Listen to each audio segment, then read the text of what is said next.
인도와 네팔 잘 다녀왔습니다. 저는 이제 벌써 네팔을 7번째 갔기 때문에 이제 제법 네팔은 저에게 익숙한 곳이 되었습니다. 그런데 인도나 네팔을 한 번도 가보지 않고 처음으로 이 지역을 가시는 분들은 사실 조금 놀랍니다. 많이 이질적입니다. 그들의 복장도 다르고 그들의 삶의 여러 가지 환경, 먹는 것들 생각보다 좀 많이 다릅니다. 그래서 이질적이고 다름을 경험하려면 인도와 네팔 같은 곳이 여행지로 상당히 좋습니다. 인도나 네팔에 도착할 때 가장 먼저 이상한 것 가운데 하나는 공항에서 나와서 차를 타기 시작할 때부터 시작이 됩니다. 저희가 갔던 뉴델리 또한 인도의 포카라 또 그 옆에 있는 카투만두 지역 도로에 신호등이 없습니다. 신호등이 없는 도로를 상상해 볼 수 있겠습니까? 저희 집이 소사동인데 소사동에서 여기까지 오는데 신호등이 6개가 있습니다. 새벽에는 이 신호등이 없었으면 해요. 사람도 아무도 없는데 기다려야 되니까요. 네팔과 인도의 웬만한 곳에는 신호등이 없습니다. 신호등이 없지만 그들은 그들 나름대로 규칙이 있는 것 같습니다. 잘 다녀요. 중앙선도 없습니다. 막 넘나들어요. 차만 있는 것이 아니라 오토바이가 가득하고요. 보행자들도 많고 그곳에 소도 있습니다. 염소도 있고요. 상당히 좀 복잡한, 내리면 복잡하다. 그리고 오래된 차를 개조해서 사용하기 때문에 도로에는 상당히 매연이 많습니다. 그리고 길 곳곳에는 가판대에 음식 파는 사람도 많아요. 아마 여러분들은 쉽게 사 먹지 못할 겁니다. 이렇게 복잡한 것이 인도와 네팔입니다. 아마 이런 분위기에는 그들이 믿는 신앙 힌두교도 관련이 있다고 생각합니다. 상당히 복잡하죠. 모든 것들을 수용하죠. 앞에 소가 가면 치우는 것이 아니라 기다리는 그들만의 방식이 오랜 동안 쌓여 있는 것입니다. 어떤 나라에 가서 도로를 보면 그 나라가 보인다는 이야기를 들어보셨습니까?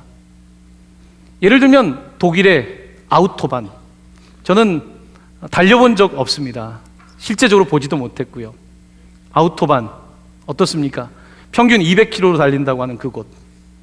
하지만 어떤 나라의 고속도로보다 교통사고가 작은 아우토반을 처음 계획했던 것이 1920년대라고 합니다.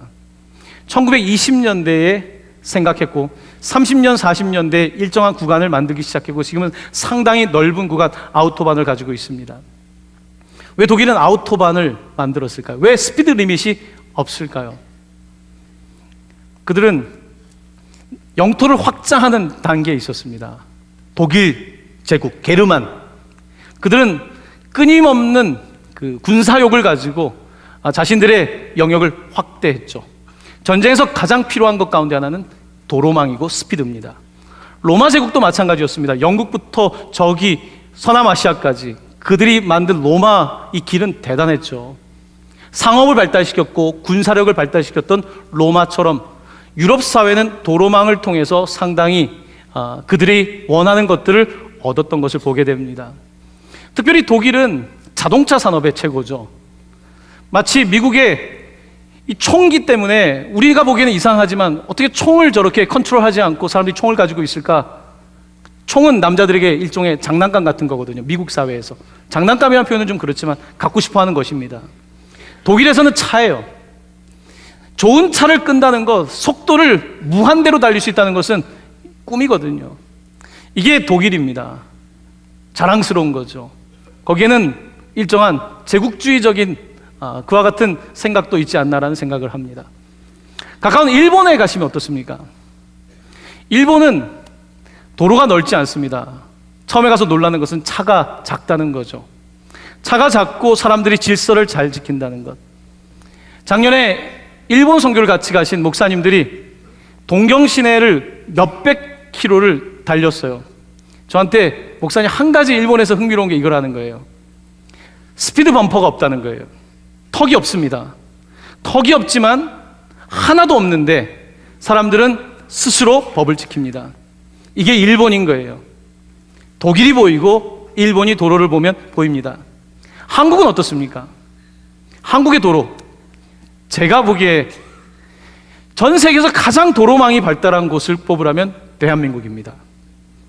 대한민국은 특별히 최근에 도로가 연결이 안 된 곳이 없어요. 왜 이렇게 우리는 도로를 잘 만들까? 왜 그럴까요? 우리는 막히는 걸 못 참아요. 우리는 성질 나서 못 견딥니다. 도로를 만들어야 돼요. 굉장히 빨리빨리 진행되는, 얼마나 또 빨리 만듭니까? 대한민국 살기 좋은 나라예요. 인도에 도착했는데 한국에서 인도 비자를 받으면 비용이 비싸요. 도착해서 받으면 돈이 적게 들어요. 11명이 비자를 받는데 시간이 그래도 그렇게 많이 걸릴까? 돈 좀 아끼려고 100만 원가량 아낄 수 있거든요. 도착해서 받으면. 그래서 현지에서 비자를 받는데 새벽 거의 1시에 도착했는데 2시간 반 만에 비자를 받았습니다. 왜 이렇게 늦을까요? 일하는 사람이 물 마시고 계속 이야기해요. 우리는 기다리고 있는데, 이거 맞게 해야 되는데 옆에 사람이 해야 되는데 줄 다 섰는데, 이런 일들이 반복되니까 우리는 어땠을까요? 대한민국 사람들은 짜증이 났지만 참고 또 참았죠. 한국 같으면 있을 수 없는 일이죠. 이게 보통 외국을 갔을 때 경험하는 것입니다. 그 나라에 가면 도로를 보면 그 나라가 보입니다. 미국 어떨까요?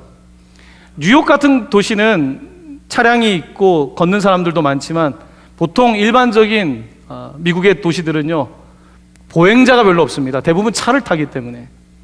그래서 사람들은 그저 차를 타고 차 안이 중요해요. 거기서 음악도 들어야 되고 밥도 먹어야 되고, 그래서 햄버거도 그냥 내리지 않고 드라이브 뚜루로, 맥도날드도 지금 우리가 그렇게 먹듯이 미국은 그렇게 돼 있는 거예요.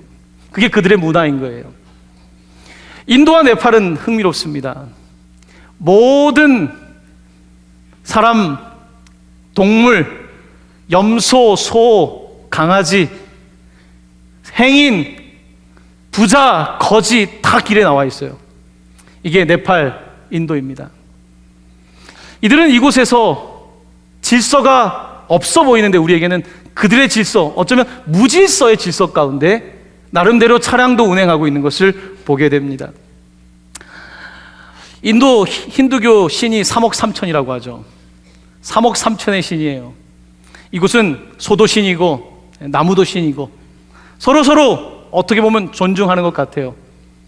하지만 그렇게 보이지만 그 내면에 들어가면 길거리에 얼마나 거지가 많은지요. 여러분, 인도는 핵을 가지고 있잖아요. 인도 공대생들이 MIT 공대를 우습게 알거든요. 그렇게 뛰어난 사람들이 많은 곳이 인도예요. 하지만 인도 거지만큼 불쌍한 사람도 없어요. 차를 타고 지나가면 천막 옆에서 발가벗고 목욕을 하는 아이들이 있어요. 이 빈부의 격차가 심하고 다 같이 어울려 살고 있지만 그 기저에는 카스트라고 하는 오래된 힌두의 시스템이 있는 것입니다. 그것은 보통 서양 쪽에 아리안족이 침입하면서 이 인도 지역을 점령하게 되면서 만들어진 시스템이 카스트 시스템입니다. 특별히 네팔에 있는 크리스찬들은 사회적 계층이 높지 않습니다. 지식 수준이 높지 않습니다. 로우 카스트에 있는 사람들이 많은 편이지요. 이들에게 어떻게 하면 새로운 질서를 줄 수 있을까? 물론 그들의 힌두 문화 자체를 우리가 문화적으로 무시하거나 그렇지 않습니다. 21세기에 어떻게 그렇게 하겠습니까? 하지만 우리가 기억해야 되는 것은 다 좋은 것 같지만 그 가운데 고통받는 사람들이 있다는 거예요. 차 사고가 나면 가장 고통받는 사람은 차가 없는 사람인 거예요. 이것이 현실일진데 우리는 그 땅에 가서 복음을 전하면서 이 세상 속에, 그들이 살아가는 세상 속에 다른 질서, 하나님의 질서, 예수 그리스도의 질서, 이런 것들을 조금 나누고 싶은 것이죠. 그들의 삶의 시야를 좀 더 넓혀주고 싶은 것이죠. 그런 마음을 가지고 저는 네팔과 인도 땅을 바라보게 됩니다. 한 나라에 가면 그 나라가 교통시설을 보면 나라가 보인다 그랬는데 조금 더 자세히 보면요, 도로에서도 영혼이 보입니다. 네팔에 있는 도시에 있는 사람들의 영혼이 보여요. 각 나라마다 우리는 그 도로를 보면 그 세계뿐만 아니라 영혼을 볼 수 있는 거예요. 오늘 본문 말씀은 제가 네팔에 있으면서 길에 관해서 묵상하면서 나눈 은혜입니다. 오늘 성경에 길이란 단어가 여러 차례 등장하고 있어요. 오늘 본문은 모든 길에는 두 가지가 있다고 요약하고 있습니다. 첫 번째 길은 의인들의 길이고 두 번째 길은 악인들의 길이라는 것입니다. 힌두교에서는 모든 종교는 다 같다는 거예요. 그래서 길은 다르지만 산 꼭대기 정상은 같다는 겁니다. 이게 힌두적인 생각이에요. 포스트 모던적인 탈근대 사회의 철학적인 배경이 되기도 합니다. 사람들은 누구나 내가 원하는 길로 가겠다는 거예요. 이 신이면 어떻고 저 신이면 어떻고 이 종교면 어떻고 저 종교면 어떻고 결국은 내가 선택한 길을 가서 똑같은 지점에 도착할 수 있다라고 하는 생각을 갖고 있는 것이죠. 하지만 이 유다 기독교적인 히브리 기독교적인 전통에서는 그렇게 많은 길들이 하나로 통한다고 말하지 않습니다. 오늘 보면은 많은 길들 가운데 결국은 두 가지 길만 존재한다는 거예요. 요약해 보면 바로 의인들의 길과 악인들의 길이라는 것입니다. 여러분은 여러분의 인생에 어떤 길을 걷고 있습니까? 아우토반 같은 길입니까? 아니면 네팔, 인도의 길입니까? 아니면 대한민국, 일본? 각자 살아가는 인생의 길들이 있는데 여러분은 어떤 길을 걷고 있습니까? 자, 오늘 본문을 통해서 의인의 길, 복된 사람의 길, 행복한 사람들의 길은 어떤 길인지 조금 함께 살펴보고 싶습니다. 먼저 1절을 보겠는데요. 1절은 부정형으로 행복한 사람 의인의 길은 이런 길을 걷지 않는다고 세 가지를 말씀하고 있습니다. 우리 1절 말씀을 함께 봉독합니다. 복 있는 사람은 악인들의 꾀를 따르지 아니하며 죄인들의 길에 서지 아니하며 오만한 자들의 자리에 앉지 아니하고. 아멘. 자, 이 말씀과 함께 예수님도 길에 대한 말씀하셨는데 그 말씀을 함께 읽고 이 본문 말씀 함께 나누고자 합니다. 화면에 있는 마태복음 7장 말씀입니다. 함께 봉독합니다.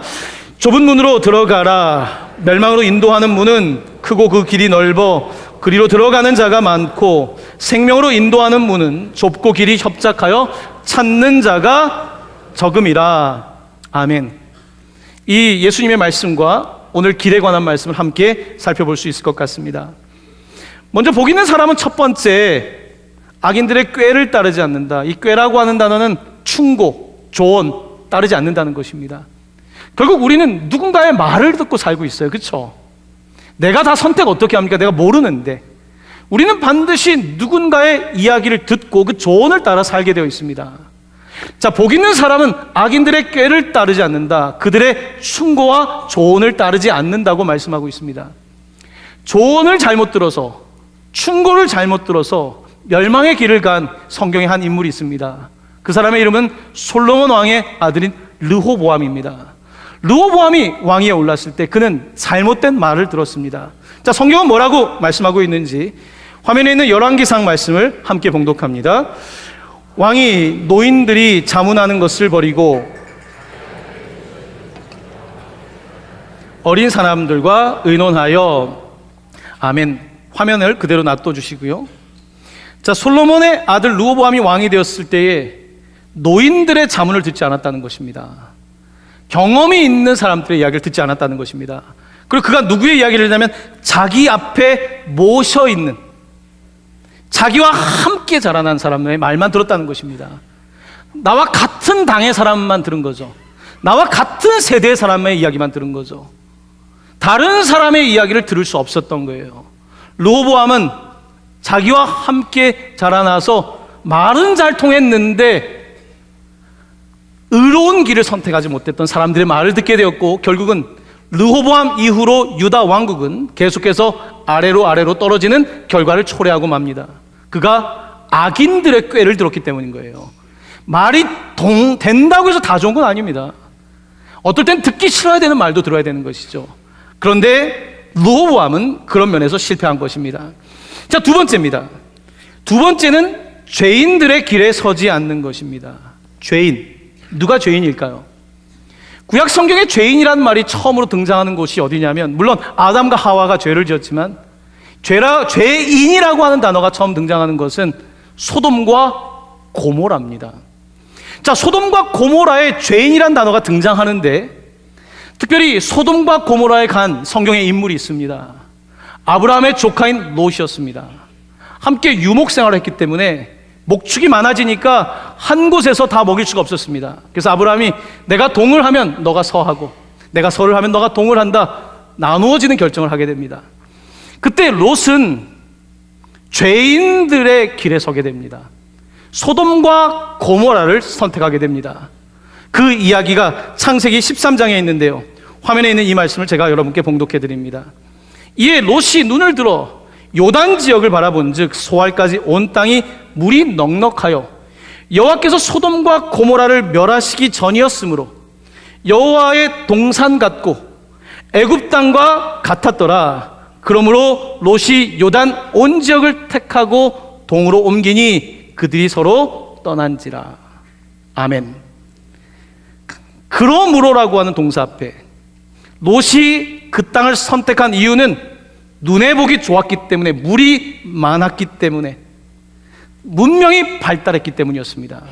하지만 그곳은 죄인들의 땅이었습니다.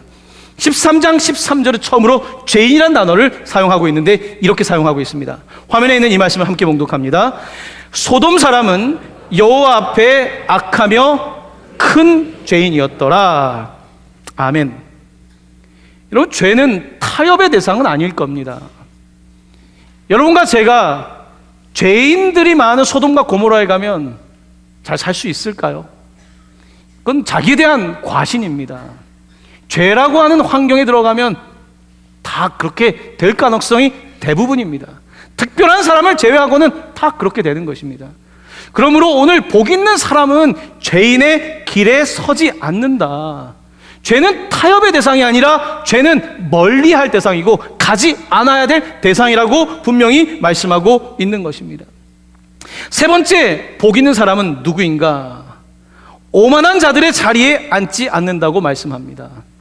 오만하다는 단어는 다른 성경에서는 특별히 잠언서에 가장 많이 사용되고 있는데 거만으로 번역이 되고 있습니다. 오만, 거만. 이 단어의 히브리어적 의미는 그와 같은 표정을 짓는 거예요. 거만한 사람의 표정이 있습니다. 말은 겸손하게 하지만 그 사람의 표정과 말투를 보면 그 사람이 오만하고 거만한 사람인지 아닌지 알 수 있습니다. 말을 겸손하게 한다고 해서 그렇지 않은 건 아니에요. 특별히 우리가 해외여행을 가보면 동남아시아나 인도나 네팔 같은 곳에 가게 되면 우리의 평소에 몰랐던 오만함과 거만함이 드러나기 쉽습니다. 다른 민족, 가난한 사람들을 보면서 우리는 그 사람들을 그렇게 취급하는 거예요. 나도 모르게 표정에 오만함이 묻어 있는 거예요. 나도 모르게 표정에 거만함이 묻어 있습니다. 복 있는 사람은 오만한 자의 자리에 앉지 않는다. 그런 표정으로 사람을 대하지 않는 것입니다. 오늘 본문 말씀은 바로 복 있는 사람의 길은 그와 같다. 복 있는 사람들은 그저 되는 대로 가는 사람이 아니라, 내가 발닿는 대로 가는 사람이 아니라 확실한 원칙을 가지고 걷는 사람이다라고 말씀하고 있는 것입니다. 자, 그러면서 이제 2절에 가면 부정형의 방법이 아니라 긍정형의 방법으로 복 있는 사람의 길에 관하여 이렇게 말씀하고 있습니다.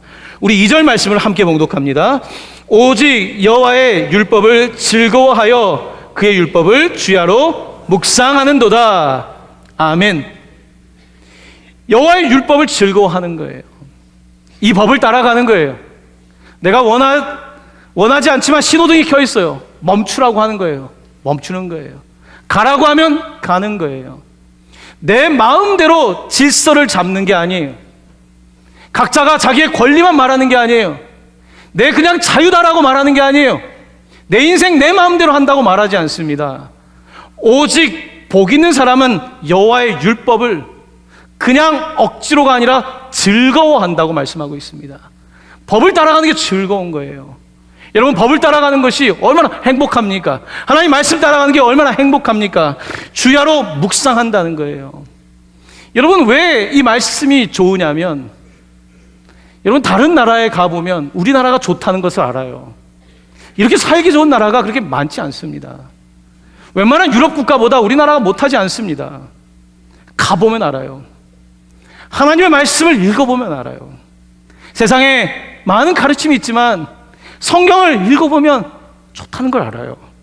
이 말씀을 묵상하는 게 좋다는 걸 알아요. 이 말씀이 진리라는 것을 들어서 하는 것이 아니라 깨닫게 될 때 좋은 거예요.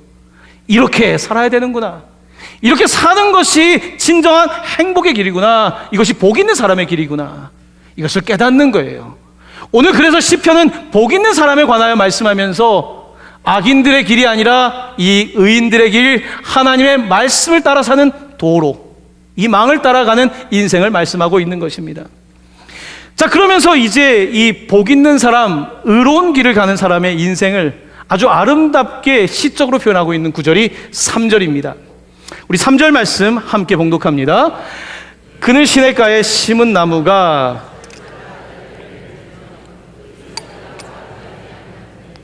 그가 하는 모든 일이 다 형통하리로다. 아멘. 여러분 상상해 보십시오. 이 사람이 가는 길에는 나무가 많아요. 이스라엘에 가면 나무가 많은 곳이 있지만 사막 같은 곳이 있습니다. 그런데 시냇가가 있는 거예요. 바로 그곳에 나무들이 있는 것입니다. 이 나무들은 그냥 있다가 사라지는 나무들이 아니라 때를 따라서, 시절을 따라서 모든 계절이 지나가도 그 철을 따라 열매를 맺고 잎사귀가 마르지 않는 것입니다. 왜요? 이 뿌리가 보이지 않지만 시냇가까지 닿아 있는 거예요. 여러분, 뿌리에는 기본적인 자연의 욕망이 있습니다. 물을 빨아들이고 싶어서 점점 그곳에 가서 닿는 것이죠.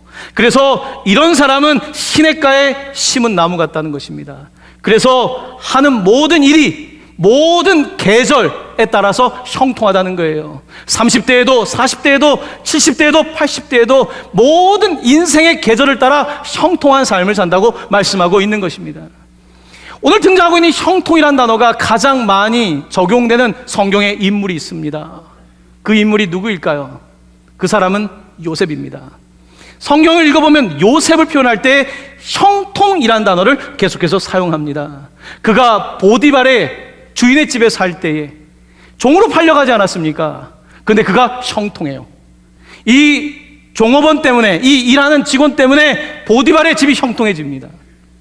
그가 억울하게 감옥에 갇히게 돼요. 근데 감옥에서도 형통해요.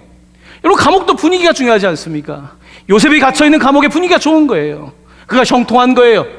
그래서 감옥에서도 죄인들 중에 그에게 총무자리를 주는 거예요. 그는 어디를 가든지 형통해요. 그와 함께하는 사람들이 형통해요. 성경은 끊임없이 그를 형통한 사람이라고 쓰고 있습니다. 흥미로운 것은 이 형통한 요셉의 이야기를 창세기 50장에 가면, 49장에 가면 이렇게 묘사하고 있습니다.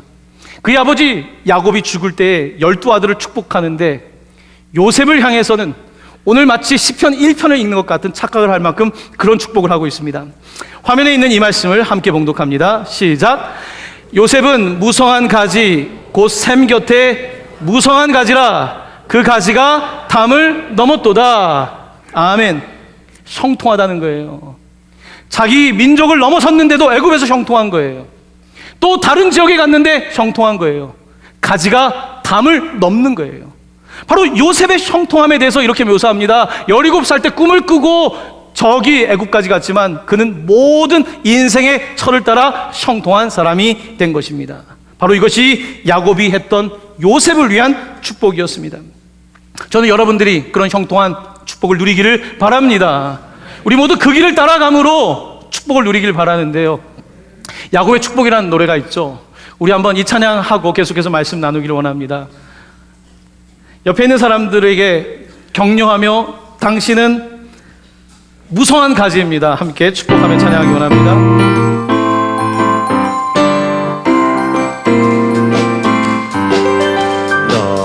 너는 담장 너머로 뻗은 나무 가지에 푸른 열매처럼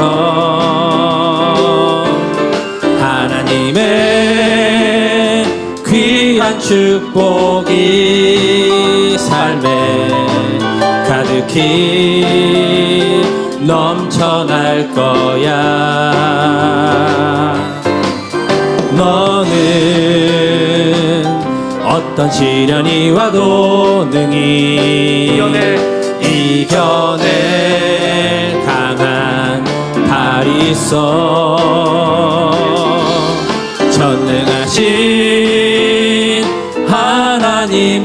가운데서 너와 언제나 함께 하시니 너는 하나님의 사랑, 아름다운 하나님의 사랑.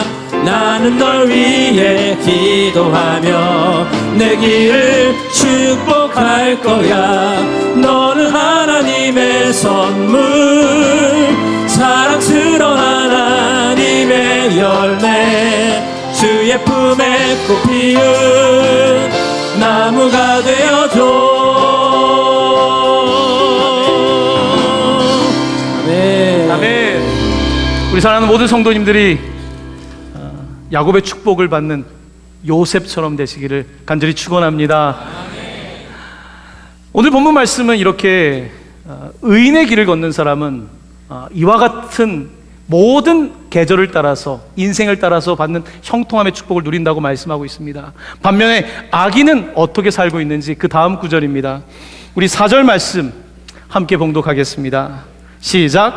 악인들은 그렇지 아니하며 오직 바람에 나는 겨와 같도다. 바람에 나는 겨는 어떻습니까? 안에 알곡이 빠진 거잖아요. 겉으로 보기에는 똑같지만 겨는 알곡이 없는 거예요. 잘 살고 있는 것 같지만 그 속이 비어 있는 거예요. 왜냐하면 하나님의 말씀이 없기 때문에. 나름대로 잘 살고 있는 것 같지만 결국은 자기 철학에 속을 거예요. 자기 스스로의 지식에 속을 거예요. 자기 경험에 속고 말 거예요. 이런 사람들은 겨와 같다는 것입니다. 예수님은 이런 사람들을 뭐라고 말하냐면 반석이가 아니라 모래 위에 집을 지은 사람 같답니다. 이런 사람의 결론은 어떨까요? 화면에 있는 그 다음 말씀 함께 봉독합니다. 함께 봉독합니다. 비가 내리고 창수가 나고 바람이 불어 그 집에 부딪힘에 무너져 그 무너짐이 심하니라. 아멘. 화면을 띄워놓아 보시면요, 무너집니다. 그 무너짐이 심하게 무너진다고 하고 있습니다. 모래 위에 짓는 집이 그런 것처럼 악인의 길을 걷는 사람은 지금은 괜찮아 보일 수 있습니다. 한때는. 하지만 바람이 불고 비가 억수같이 내리고 창수, 홍수가 나게 되면 무너져 그 무너짐이 심하다는 것입니다. 왜냐하면 그에게 진리가 없기 때문에, 하나님의 말씀이 없기 때문에, 질서 없는 세상에 살기 때문에 무질서가 가져다주는 그 혼란함과 마지막은 파멸 종국이 된다고 말씀하고 있는 것입니다. 사랑하는 성도 여러분, 하나님의 말씀 우리에게 두 가지 길이 있다고 말합니다. 두 갈래 길이 있어요. 의인들의 길이 있고 악인들의 길이 있습니다. 자, 그런데 우리의 삶에 내가 길을 잘못 들었어요. 이쪽 길로 가야 되는데 잘못된 길을 갔어요. 어떻게 해야 될까요? 오른손을 한번 들어보십시오. 왼손을 들어보십시오. 내가 이쪽 길로 가야 되는데 저쪽 길로 가고 있어요. 가는 길이 달라요. 어떻게 해야 됩니까? 끝까지 이렇게 갈까요? 아닙니다. 이 길이 만나는 교차로가 있습니다. 교차 지점이 있습니다. 네, 이제 손을 내리시면 돼요. 여러분의 팔로 교차로를 만들라는 뜻이에요. 교차로. 이쪽 길로 가는 사람이 영원히 길로 가는 게 아니라 교차로를 만나게 됩니다. 성경은 우리의 인생의 교차로를 크로스, 십자가라고 말씀합니다. 악인의 길을 걷는 사람이 스스로 돌이키기는 어렵거든요. 그때 우리 주님께서 십자가에서 교차로를 만들어 주신 거예요. 크로스 로드를 만든 거예요. 바로 이 교차로에서 죽음이 생명으로, 죄인이 의인으로 탈바꿈하게 되는 것입니다. 이것이 하나님께서 주신 은혜인 거예요. 여러분의 인생 가운데도 돌아보면 내가 내 길로 갈 때가 많았잖아요. 하지만 주님의 은혜로 우리가 새로운 교차의 은혜를 경험한 거 아니에요. 저주받은 백성에서 축복의 백성으로, 악인의 길에서 의인의 길로, 이제 은혜란 말이 무슨 말인지 하나하나 알게 되는 것 아닙니까? 오늘 본문 말씀은 우리에게 그 많은 길들 가운데 한 가지 길을 가라고 합니다. 사람들은 다 내가 길이라고 말해요. 마이 웨이를 간다고 말해요. 하지만 성경은 예수께서 내가 곧 길이요 진리요 생명이니 나로 말미암지 않고는 아버지께로 올 자가 없느니라 라고 말씀하고 있습니다. 마이 웨이가 아니라 His way, 그분의 길이. 내가 내 인생의 길을 선택하는 것이 아니라 그분께서 우리에게 이미 보여주신 길을 따라가는 것, 바로 이것이 축복의 길이며 구원의 길이며 생명의 길인 것입니다. 사랑하는 모든 성도 여러분, 여러분이 가는 그 길에 하나님께서 함께하여 주시기를 간절히 축원합니다. 또한 여러분 주변에 아직까지 이 크로스로드를 만나지 못한 분들, 아직까지 주님의 은혜를 만나지 못한 분들이 이 크로스로드에서 삶의 놀라운 변화를 함께 경험할 수 있게 되기를 예수님의 이름으로 간절히 축원합니다. 아멘.